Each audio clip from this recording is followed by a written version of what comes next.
Bonjour à toutes et à tous, bienvenue sur cette série de vidéos sur la méthode de Cartan-Tartaglia, c'est-à-dire la résolution des équations de degré 3.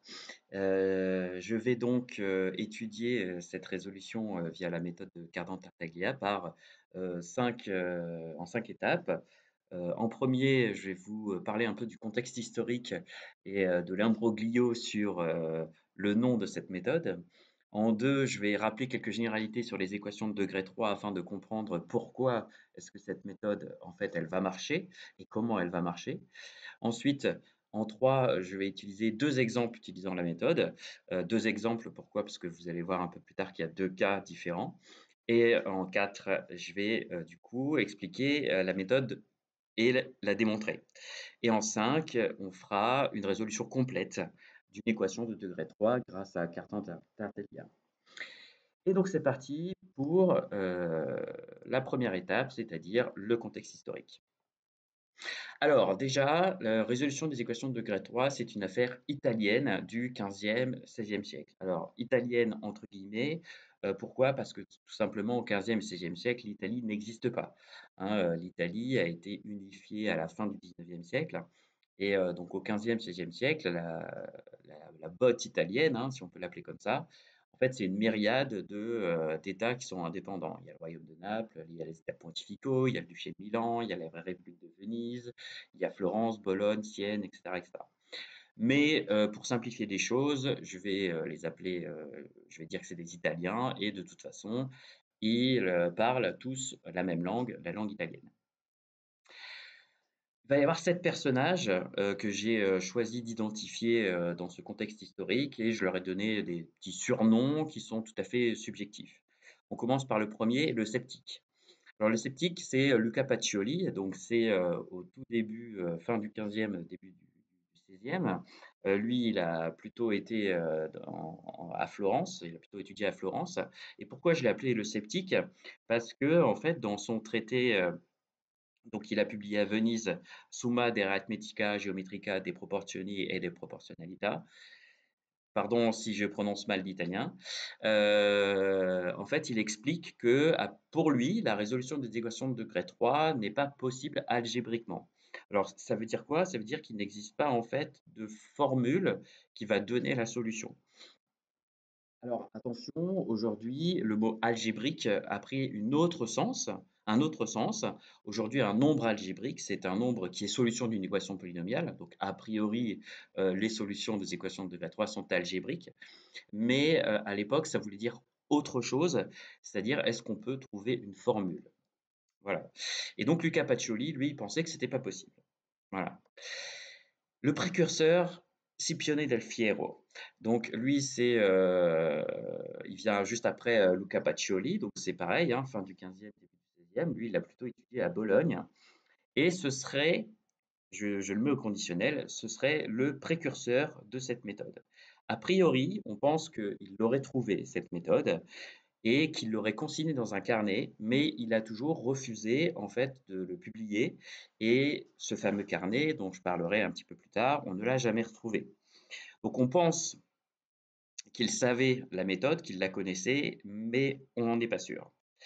Le troisième personnage, c'est le neveu du coup de Scipione del Fiero, c'est Annibale Navet. Alors, on a assez peu d'informations sur lui, alors tout simplement parce qu'il n'a pas publié d'œuvres mathématiques. Alors, il était quand même professeur de mathématiques. J'y reviendrai un petit peu plus tard sur le neveu Annibale Navet de Scipione del Fiero. L'élève, Antonio Maria del Fiore. Donc, on n'a pas sa date de naissance ni sa date de mort parce qu'il n'a pas publié, mais on sait que c'était un élève de Scipione del Fiero. Alors, c'est un personnage important parce qu'en fait, lui, il a récupéré la méthode de son professeur, donc Scipione del Fiero, et il a commencé à s'en vanter. Il s'en est vanté auprès des mathématiciens italiens et il a lancé des défis aux mathématiciens italiens de l'époque. C'est ce qui se faisait, hein, des défis de mathématiques à l'époque. Et il disait, voilà, moi je vous propose 30 équations de degré 3, vous m'en proposez 30, et le premier qui résout les 30 de l'autre, il a gagné une certaine somme d'argent. Et il a comme ça lancé des défis aux mathématiciens italiens. Et il y en a un qui a notamment répondu à son appel, C'est le fameux Tartaglia. Le génie, je l'ai appelé le génie. Tartaglia, c'est son surnom. En fait, son vrai nom, c'est Niccolo Fontana. Pourquoi Tartaglia? Parce qu'en fait, il était bègue, Niccolo Fontana, et Tartagliare, en italien, ça veut dire bégayer. Donc, en gros, son surnom, c'est le bègue. Et donc, lui, il a vécu principalement au XVIe siècle et principalement à Venise. Et donc, Tartaglia, il est connu à cette époque-là, enfin, il est assez peu connu, mais il a quand même publié Nova Scientia en 1537, qui est un traité sur l'artillerie, c'est-à-dire sur les trajectoires, etc. Et sa petite notoriété, elle est faite sur ses projets mathématiques d'artillerie, mais pas sur la résolution des équations de degré 3. Mais il répond à l'appel du coup d'Antonio Maria del Fiore et il accepte le défi. Alors Tartaglia, il publiera, vous voyez, beaucoup plus tard, le General Trattato di Numeri Misurae, où il explique sa méthode, mais vous voyez qu'il y a quand même presque 20 ans d'écart, et du coup, j'y reviendrai un petit peu plus tard. Et donc Tartaglia, il répond au défi d'Antonio Maria del Fiore, et il gagne. Il gagne, il arrive à résoudre les 30 équations de Del Fiore et Del Fiore n'arrive pas à résoudre les 30 équations de Tartaglia. Alors, selon les sources, il en aurait résolu une ou quelques-unes, mais pas toutes. En fait, ce qui s'est passé, c'est que Del Fiore, il avait une méthode pour un cas particulier d'équation, tandis que Tartaglia, il a trouvé en fait la méthode générale pour tous les cas des équations de degré 3. Et c'est ça qui a fait qu'il a gagné ce défi. Tartaglia, donc il avait sa méthode et il a toujours refusé de la publier. Euh, on ne sait pas pourquoi, mais voilà, il voulait pas la publier. Le personnage suivant, que j'ai appelé l'illustre, c'est Jérôme Cardan. Alors Jérôme Cardan, on peut penser que c'est un Français, mais en fait pas du tout, hein. C'est toujours un Italien qui a principalement travaillé à Milan, au duché de Milan, et son vrai nom c'est Girolamo Cardano. Cardano, pardon, excusez-moi pour la faute de frappe. Et il a été francisé en Jérôme Cardan, donc je vais l'appeler Cardan par la suite, mais rappelez-vous que c'est toujours un Italien, hein. Cardan, il était comme Luca Pacioli, le premier personnage, il était assez sceptique sur le fait qu'on puisse résoudre de manière algébrique des équations de degré 3. Mais il a entendu parler du coup du défi euh, qui a été, euh, qui a été gagné par Tartaglia et il a commencé à le contacter. Il l'a contacté en lui demandant sa méthode. Euh, Tartaglia a toujours refusé. Il a refusé, il voulait la garder pour lui, etc. Il faut savoir que Jérôme Cardan, à l'époque, il était très connu en fait dans les hautes sphères mathématiques et Tartaglia, pas vraiment. Et donc, en fait, ce qui s'est passé, c'est que Tartaglia, il a un peu demandé à Cardan de l'introduire dans les hautes sphères italiennes. Et il y a eu, du coup, en 1539, pardon, euh, ce qu'on appelle la rencontre de Milan, où en effet ils se rencontrent à Milan pour que Cardan puisse introduire Tartaglia. Et Tartaglia, par lassitude, il finit par donner la méthode à Cardan euh, sous forme euh, de, sous forme d'un petit texte que je vous présenterai après. Donc Tartaglia donne la méthode à Cardan, mais par contre il lui fait promettre de ne pas la publier. Et Jérôme Cardan, il accepte. Il accepte, donc il récupère cette méthode de Tartaglia directement, mais il accepte de ne pas la publier. Vient ensuite, voilà, et alors avant ça, euh, donc Cardan, il accepte de ne pas la publier. Quelques années plus tard, je crois 2 ans plus tard, après justement la rencontre de Milan en 1539, il rencontre le neveu, le fameux Hannibal Navet. Donc, euh, depuis, hein, vous voyez que Scipione del Fiero, donc le précurseur, est décédé. Et le fameux carnet où est présent la méthode a été hérité par Hannibal Navet. Et Hannibal Navet transmet en fait ce carnet à Cardan. Cardan, voyant ce carnet, en fait, il se dit, mais en fait, c'est pas Tartaglia qui a trouvé la méthode en premier, c'est Del Fiero. Et donc, du coup, il se sent libéré de sa promesse faite à Tartaglia. Et il va publier, du coup, sa méthode en considérant que c'est pas Tartaglia l'auteur, mais Del Fiero. Il va la publier dans un traité très connu qui s'appelle Ars Magna, donc publié en 1545. Un traité qui a fait sensation à l'époque, hein, il était connu dans toute l'Europe, qui a fait du coup sa gloire. Il était déjà connu, mais ça l'a rendu encore plus illustre, où il expose du coup la fameuse méthode des équations de degré 3. Alors, il cite Tartaglia comme étant une aide à sa découverte, mais Tartaglia a assez peu apprécié que du coup Cardan publie et renie en fait sa parole. Euh, et donc Cardan donc, l'a publié dans son texte. Dans Ars Magna, il y a énormément en fait, de choses, dont la résolution des équations de degré 3, et il y a même une méthode de résolution des équations de degré 4 qu'il a aussi rédigée avec l'aide d'un de ses élèves. Et il y a plein d'autres choses dans ce texte Ars Magna. Et le dernier, donc c'est le compléteur, alors le finisseur, enfin, c'est pas vraiment le finisseur, mais c'est Raffaele Bombelli, donc au XVIe siècle à Bologne toujours, euh, qui va en fait un peu affiner la méthode. Alors, ce qui s'est passé, c'est que je vous ai dit, hein, il va y avoir en fait deux cas dans la méthode de Tartaglia-Cardan. Et il y a un des cas où en fait on a des racines de nombres négatifs.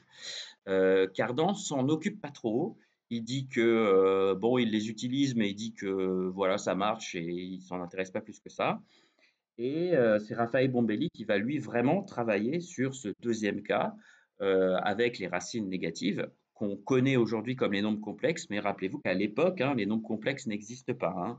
Les nombres complexes sont arrivés plus tard via Leonhard Euler, qui les a appelés d'ailleurs les nombres imaginaires, hein. C'est pour ça que le i, dont le carré vaut moins 1 s'appelle i, hein, parce que c'est les nombres imaginaires.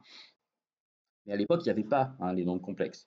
Et donc, Raphaël Bombelli, il a un peu travaillé sur ce deuxième cas, sur les racines de nombres négatifs, et il va un peu du coup compléter le traité en fait Ars Magna, enfin en tout cas la partie sur la résolution des équations de degré 3. Donc voilà l'histoire. Pendant longtemps, en fait, cette méthode, elle a été connue comme méthode de Cardan, tout court, parce que en fait, c'est lui qui l'a publié en premier, donc en 1545.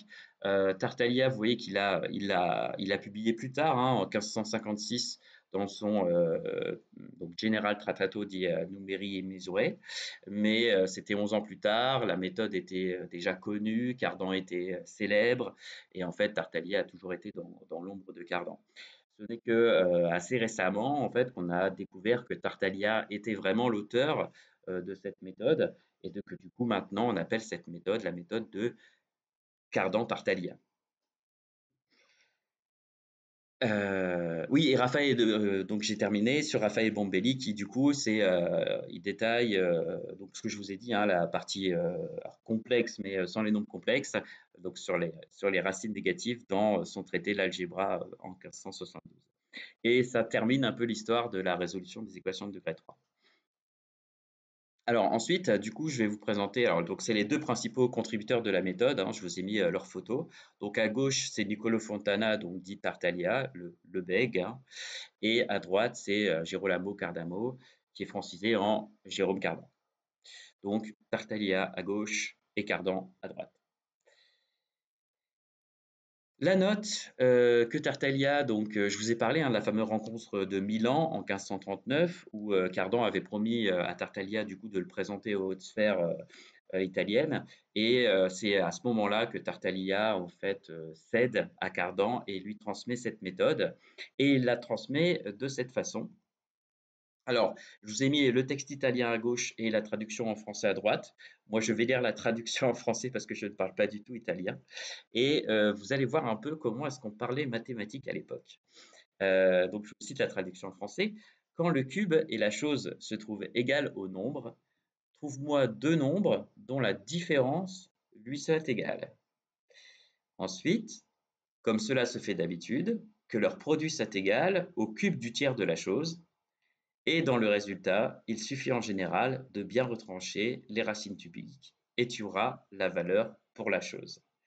Alors en fait, ce texte, Il a l'air assez obscur comme ça. Ça vous montre aussi comment est-ce qu'on parlait mathématiques à l'époque, c'est-à-dire qu'il n'y avait pas de symboles, on utilisait très peu les symboles, on utilisait vraiment des phrases. Vous remarquez qu'il y a la chose qui est en fait l'inconnu aujourd'hui et que vous voyez que c'est très différent en fait des traités mathématiques qu'on peut avoir aujourd'hui où il y a énormément de formules, d'équations. À l'époque, ça ne fonctionnait pas comme ça.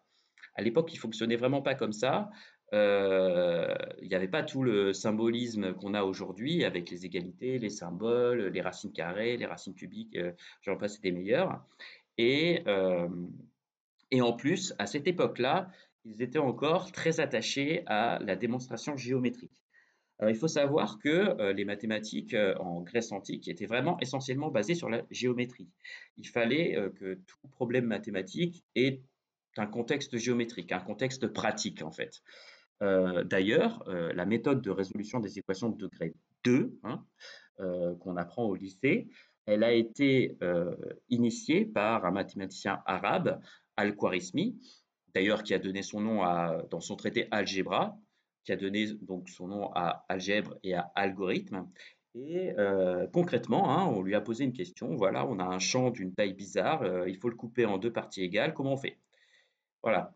Et c'était ça, en fait, les mathématiques à l'époque. C'est-à-dire qu'on avait un problème concret et il fallait le résoudre, mais de manière géométrique. Et donc là, la méthode pour les équations de degré 3, c'est en fait, c'était juste des problèmes de volume. Et donc voilà. Et en fait, dans cette traduction en français, donc on y reviendra un petit peu plus tard, mais vous avez toutes les étapes en fait de la méthode de Tartaglia-Cardan. Ça n'a pas l'air comme ça, mais vous allez voir que en fait, quand le cube et la chose se trouvent égalés au nombre, trouve-moi deux nombres dont la différence u est égale. En fait, vous allez voir, à un moment, on va poser x égale. Alors, on ne va pas poser x égale u moins v, mais on va poser égal u plus v, tout simplement pour ne pas avoir d'erreur de signe.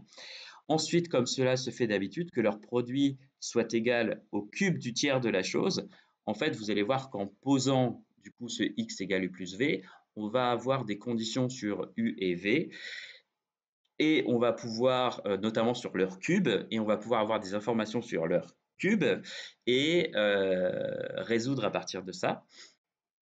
Et donc, dans le résultat, il suffit en général donc, de bien retrancher les racines cubiques. Et donc, en fait, on retrouve les racines cubiques des cubes de u et v.